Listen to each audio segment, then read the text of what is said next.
अस्सलाम वालेकुम and a very good morning students. आज हम लोग अपना एक न्यू टॉपिक डिस्कस करने जा रहे हैं, that is from chapter fungi. कल हमने इसके इंट्रोडक्शन के बारे में जनरली बात की थी और आज हम डिस्कस करेंगे न्यूट्रिशन इन फंजाई।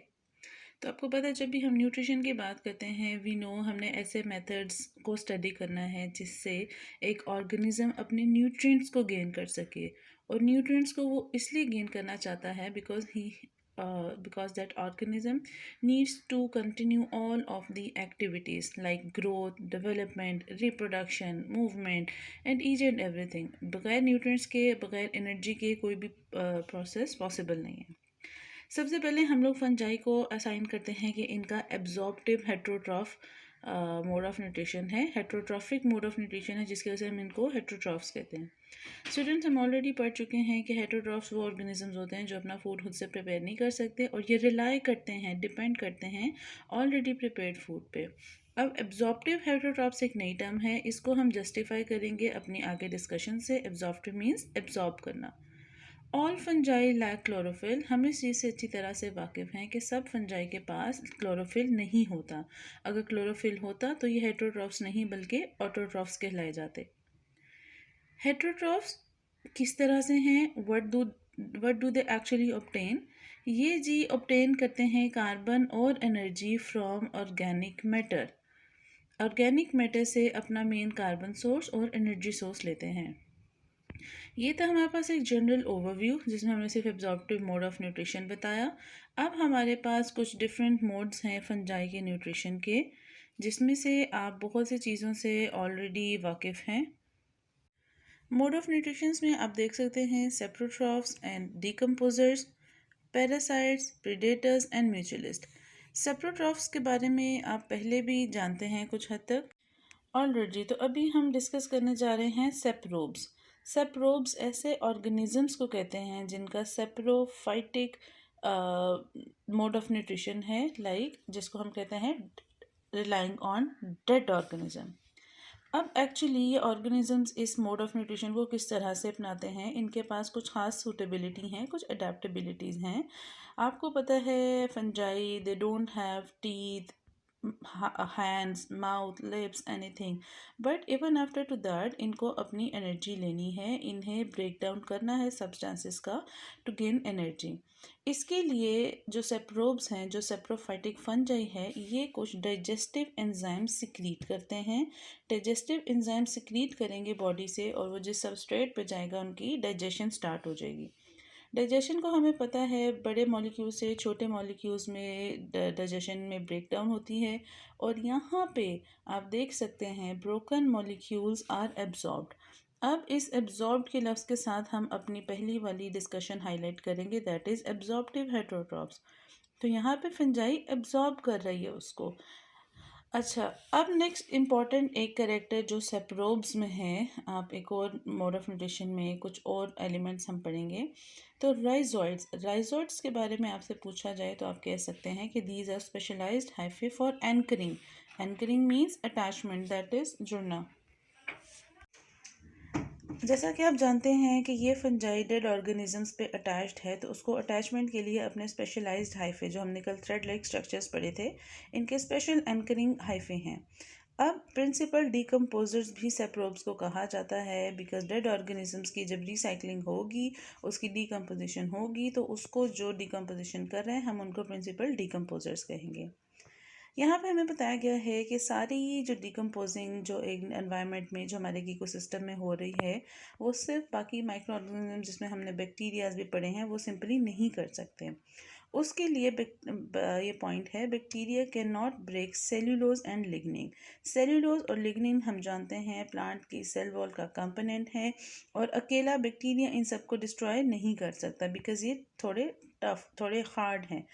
इसलिए इनकी ब्रेकडाउन के लिए फंजाई अर्थ पे प्रेजेंट हैं। अब इन सब की रिसाइकलिंग से what do they actually do? They are wonderful recyclers, जिसमें हमने स्टार्ट में पढ़ा था किंगडम ऑफ रिसाइकलिंग। और ये रिसाइकलिंग करते हैं मेन एलिमेंट्स की। वो मेन एलिमेंट्स कौन से हैं? That is carbon, nitrogen, phosphorus, oxygen, hydrogen etcetera. Any how ये 1 2 3 4 5 मेन एलिमेंट्स हैं जिसकी रिसाइकलिंग करते रहते हैं फंजाई। ऑलराइट जी, नेक्स्ट हमारे पास जो इनका मोड ऑफ न्यूट्रिशन है वो है पैरासाइटिक मोड ऑफ न्यूट्रिशन। और जो fungi parasitic mode of nutrition को अपनाते हैं हम उन्हें कहते हैं पैरासिटिक फंजाई। और जब भी आपको हम पैरासाइट का वर्ड यूज़ करते हैं क्लास, आपको खुद पता होना चाहिए कि हम इसको होस्ट स्पेसिफिक कहते हैं। पैरासाइट हमेशा अपने होस्ट पे स्पेसिफाई रहेगा, या बाहर या अंदर, या एक्टो या एंडो।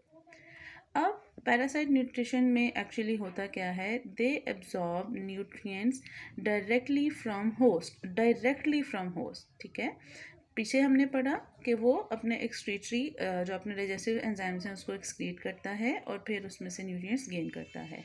यहाँ पे हम कह रहे हैं कि एब्जॉर्ब न्यूट्रिएंट्स डायरेक्टली। तो जब मोड ऑफ न्यूट्रिशन डिफरेंट है तो ऑब्वियसली हमने पहले पढ़ा राइजोइड्स, तो अब इनके स्ट्रक्चर्स डिफरेंट हैं। यहाँ पे जो इसके स्पेशलाइज्ड स्ट्रक्चर हैं उसको आप कहेंगे haustoria. Specialised hyphal tips, tips को देखें यानी सिरे, उनके एंड्स, जिस तरह if I am using pointer तो इसका आप टिप देखें बारीक है, बॉल पॉइंट का और है, लेड पेंसिल का और है, इंक पेन का और है। हर एक की टिप्स डिफरेंट होने की वजह से उसकी प्रेजेंटेशन, उसका कलर, उसका टेक्सचर सारा कुछ चेंज हो जाता है। इसी तरह जो पैरासाइटिक फंजाई हैं उनकी हाइफल टिप्स डिफरेंट होती हैं। इनकी टिप्स डिफरेंट होंगी तभी वो अपना पैरासाइटिक यानी कि as a cause of enemy, notorious enemies, ठीक है, क्योंकि पैरासाइट्स कभी भी फ्रेंडली नहीं होते। अब हम पैरासाइटिक फंजाई को दो कैटेगरीज में डिवाइड करते हैं, obligate parasites and facultative parasites. Obligate parasites, फिर से हम उस चीज़ को अपने कंसेप्ट को रिवाइज करेंगे, दैट इज़ फ्रॉम ऑब्लिगेशन, यानी कि उस पर लाजिम है, फ़र्ज़ है। तो लाजिम इस पे ये है कि these parasites can grow only on their living host. ये सिर्फ अपने लिविंग होस्ट पे सर्वाइव करेंगे, जबकि इसका कंपैरिजन फैकल्टेटिव में देखें, यू कैन सी कि पैरासाइटिक फंजाई जो फैकल्टेटिव मोड में है दे can grow on their host and artificial media. मतलब होस्ट पे तो कर रहे हैं, साथ आर्टिफिशियल मीडिया मतलब हम जो लेबॉर्ट्री कंडीशंस देते हैं ये उस पर भी ग्रो कर सकते हैं, जबकि ऑब्लिगेट पैरासाइट्स ये आर्टिफिशियल मीडिया पे ग्रो नहीं कर सकता। So this is the main actually reason. Facultative मतलब दोनों में करते हैं। हमने फैकल्टेटिव का वर्ड अगर आप रिकॉल कर सकें बैक्टीरिया में भी पढ़ा था। अब ऑब्लिगेट पैरासाइट्स की एग्जांपल्स दी गई हैं हमें, माइल्ड्यूज एंड रस्ट स्पीशीज़। आप एक इमेज अपनी स्क्रीन पर अभी माइल्ड्यूज का देख सकते हैं।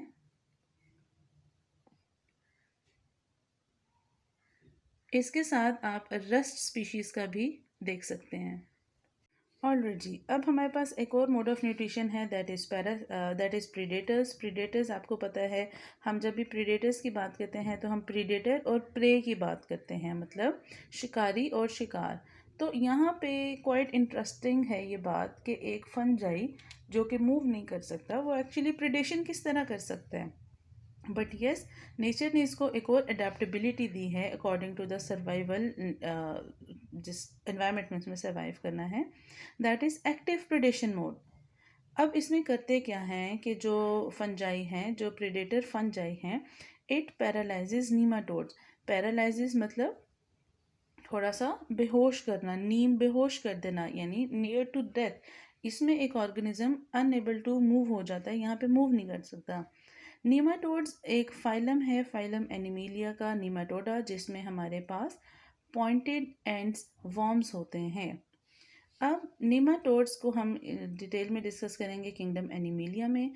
यहाँ पे जब एक फंजाई, प्रेडेटर फंजाई अपने नीमाटोड को पैरालाइज कर देता है, तो पैरालाइज के बाद उस ऑब्वियसली उसके बाद एक ऑर्गेन की डेथ कॉज हो जाएगी, एंड आफ्टर टू दैट फिर से एब्जॉर्प्टिव मोड ऑफ न्यूट्रिशन आएगा, और यहाँ से मेनली नाइट्रोजन एब्जॉर्ब करता है और स्टार्च एब्जॉर्ब करता है फ्रॉम वुड। कौन एब्जॉर्ब करता है? Predator fungi. अब उसके बाद हमें एक एग्जांपल दी गई है, आर्थ्रोबोट्रस के पास एक कंस्ट्रिक्टिंग रिंग होता है, जैसा कि आप अपनी स्क्रीन पे दी गई अब एक इमेज को देख सकते हैं। इसमें आप देख सकते हैं जो एक राउंड वर्म है, सॉरी एक नीमाटोड है, इसके ऊपर किस तरह से कंस्ट्रिक्टिंग रिंग, एक रिंग बना हुआ है, और ये रिंग एक्चुअली इन हाइफी का है जो ये प्रेडेटर फंजाई के होते हैं। तो इस तरह ही अपने प्रे को ट्रैप करता है और उसमें से एनर्जी सोर्सेज ले जाता है। सम पैरासाइट सिक्रीट स्टिकी सब्सटेंसेस। ये तो मोड हो गया उनको अटैचमेंट का, एक्टिव प्रेडेशन का, कि कैसे उसके पास प्रेडेटर आया और उसने अपने खाइफी उसके इर्द गिर्द लपेट लिए, उनको जाल में फंसा के उसके साथ अटैच कर लिया, उसको पैरालाइज कर लिया और उसकी डाइजेशन स्टार्ट कर दी। इसके साथ कुछ पैरासाइट्स होते हैं जो स्टिकी सब्सटेंसेस रिलीज़ करते हैं और इस स्टिकी सब्सटेंस के ऊपर आके ऑर्गेनिज्म स्टिक हो जाता है, जैसे कि छोटी फ्लाइज हैं, बीटल्स हैं, छोटे इंसेक्ट्स हैं, इस तरह से मस्कीटोज़ हैं, वो इन फंजाई के ऊपर आके अटैच हो जाते हैं और फिर उनकी डाइजेशन स्टार्ट हो जाएगी। ऑलराइट जी, तो अब है जी ये last topic, that is mutualistic. हमने पहले पढ़ा सेप्रोफाइटिक, उसके बाद parasitic, then predator and now mutualistic. Mutualistic बच्चे आप वर्ड देख सकते हैं, एक म्यूचुअलिस्टिक म्यूचुअल से निकला है, म्यूचुअल मीन्स हम आहंगी, ठीक है, जिसको आप कहते हैं कि ये हमारा एक म्यूचुअल डिसीजन है, मतलब हमारा मिला जुला डिसीजन है, हम सब इस पे एग्री हैं, कोई कन्फ्लिक्ट नहीं है। तो इस तरह के एसोसिएशन को हम डिफाइन करते हैं, these are the associations of benefit to both partners. मतलब ये एक ऐसी एसोसिएशन है जिसमें फ़ायदा है दोनों पार्टनर्स के लिए। अब इस तरह के म्यूचुअलिस्टिक इफेक्ट को जब हम अपने फंजाई के रिलेटेड में देखते हैं तो हमें यहाँ पे दो मेन एग्जांपल्स हैं, लाइकन्स एंड माइकोराइजा। लाइकन से आप ऑलरेडी वाकिफ़ होंगे, माइकोराइजा एक नई चीज़ है, तो आज हम इन दोनों को स्टडी करेंगे वन बाय वन। ओके जी, तो जब लाइकेंस की बात करते हैं क्लास, आपको पता होना चाहिए कि ये एलजी और फंजाई की जॉइंट एसोसिएशन है। Like these are the two partners, ये दो पार्टनर्स मिलके एक ऐसी एसोसिएशन बना रहे हैं जो एक दूसरे को फ़ायदा दे रहे हैं। अब कौन एक दूसरे को फ़ायदा और किस तरह से दे रहा है? एलजी आपको पता है, एलजी के पास फोटोसिंथेटिक पिगमेंट्स हैं, जिसके पास फोटोसिंथेटिक पिगमेंट्स हैं वो खुद अपनी फूड बना सकता है, दैट इज़ ऑटोट्रॉफ। जबकि फंजाई का हमने पढ़ा कि दीज आर हेट्रोट्रॉफ। तो ऑटोट्रॉफ जब होगा तो वो हेट्रोट्रॉफ को फूड दे सकता है, और हेट्रोट्रॉफ अगर स्ट्रॉन्ग है, अपनी इन्वायरमेंटल प्रोटेक्शन ज़्यादा कर सकते हैं, तो वो ऑटोट्रॉफ को प्रोटेक्शन दे सकते हैं। इसमें हम बताएंगे कि एलजी में हमारे पास ग्रीन एलजी या साइनोबैक्टीरिया, हमने साइनोबैक्टीरिया में भी पढ़ा कि इसके पास क्लोरोफिल होते हैं, ये फोटोसिंथेसिस करता है, जबकि ग्रीन एल्गी का नाम ही क्लोरोफिल की प्रेजेंस की वजह से दिया गया है। फंजाई की बात करते हैं तो यहाँ पे दो हमारे पास क्लासेस हैं इसकी, एस्कोमाइसीड्स एंड बेसिडियोमाइसीड्स। इनको हम नेक्स्ट लेक्चर्स में डिटेल में पढ़ेंगे, but you have to only memorise names here. अब यहाँ पे होता क्या है कि algae lives inside hyphae of fungi. Fungi का हमने स्ट्रक्चर पढ़ा, बारीक बारीक से थ्रेड्स हैं, उन थ्रेड्स के अंदर एलजी रिजाइड करती है। एलजी गिव्स फूड क्योंकि ये ऑटोट्रॉफ है, फंजाई गिव्स प्रोटेक्शन क्योंकि ये बहुत स्ट्रॉन्ग है और अपने इन्वायरमेंटल कंडीशंस में एग्जिस्ट सर्वाइव कर सकता है। Lichens can even grow on rocks, rocks मतलब चट्टानें।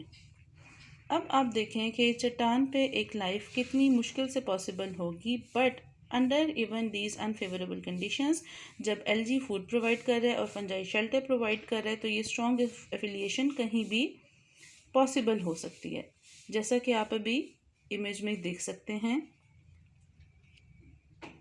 लाइकेंस की दो एग्जांपल्स आपके साथ शेयर की गई हैं, एक ट्री पर और एक रॉक पर।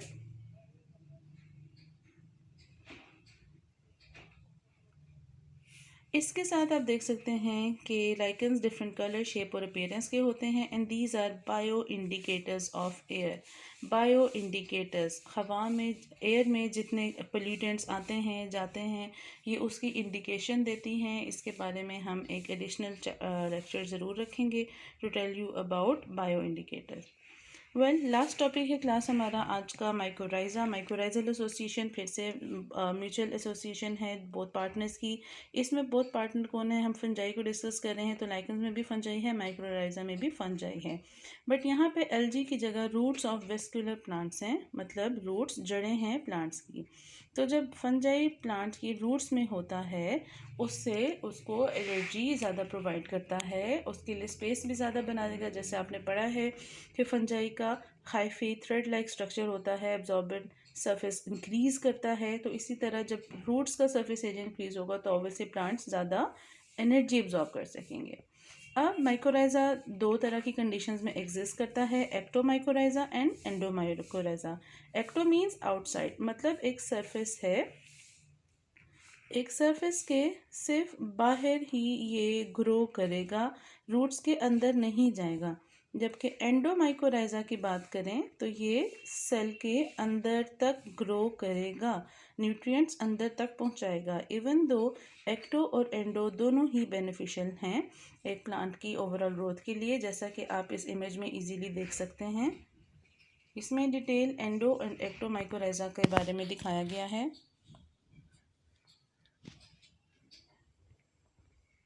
ऑलराइट, इसके बाद क्लास हम बस अपना टॉपिक समराइज़ कर रहे हैं। हम अपनी जनरलाइज्ड फंजाई की हैबिटेट बता रहे हैं, उनकी कंडीशंस बता रहे हैं कि they grow best in moist habitats. Moist मतलब हल्की नमीदार इलाके में, नमीदार जगहों पे ये बेस्ट ग्रो करेंगे। They make resistant spores, resistant मतलब जिनमें रेजिस्टेंस है, जो अपनी टफ़ कंडीशंस, जो अनफेवरेबल कंडीशंस हम उसको कहते हैं, अनफेवरेबल कंडीशंस में ये अपने स्पोर्स को इस तरह से पैक करके अपने आप को सेफ कर सकता है कि जैसी फेवरेबल कंडीशंस होगी they can grow once again. अब जो फंजाई है ये टॉलरेट कर सकते हैं, बर्दाश्त कर सकते हैं पीएच रेंज 2 to 9। ये एसिडिक से बेसिक तक पीएच रेंज आ रही है, ये एक बहुत बड़ी रेंज है। और जो ऑर्गेनिज्म इतनी बड़ी पीएच रेंज को सर्वाइव कर सकते हैं, ऑब्वियसली उनके पास रेजिस्टेंस बहुत ज़्यादा है। इसी तरह बहुत ज़्यादा टेम्परेचर जो है उसकी फ्लक्चुएशंस को भी टॉलरेट कर सकते हैं, उसको बर्दाश्त कर सकते हैं। और इसी तरह ऑस्मोटिक रेंज मतलब कि पानी का तनासुब कम या ज़्यादा। लास्ट पॉइंट है क्लास आपके लिए, जो इस तरह के छोटे पॉइंट्स हैं हमेशा याद रखिएगा, ये एमसीक्यूज़ के लिए बहुत इंपॉर्टेंट होते हैं। समटाइम्स आपसे सिर्फ शॉर्ट क्वेश्चन में इनकी जनरलाइज कैरेक्टर्स या इनकी रेजिस्टेंस के बारे में पूछा जा सकता है फंजाई की। उसमें आप कहेंगे लिपिड और ग्लाइकोजन इनकी स्टोर्ड एनर्जी फॉर्म है। लिपिड या ग्लाइकोजन हम ऑलरेडी पता है ये स्टोर्ड एनर्जी फॉर्म होते हैं, जब इनकी ब्रेकडाउन होगी फिर इसमें से एनर्जी रिलीज होगी। So that was all for today class. I think आपका आज का लेक्चर बहुत बेनिफिशियल आपके लिए रहा होगा। If you do have some questions तो काइंडली कमेंट बॉक्स में आप लोग पूछ सकते हैं। Thank you so much, have a good day, अल्लाह हाफिज़।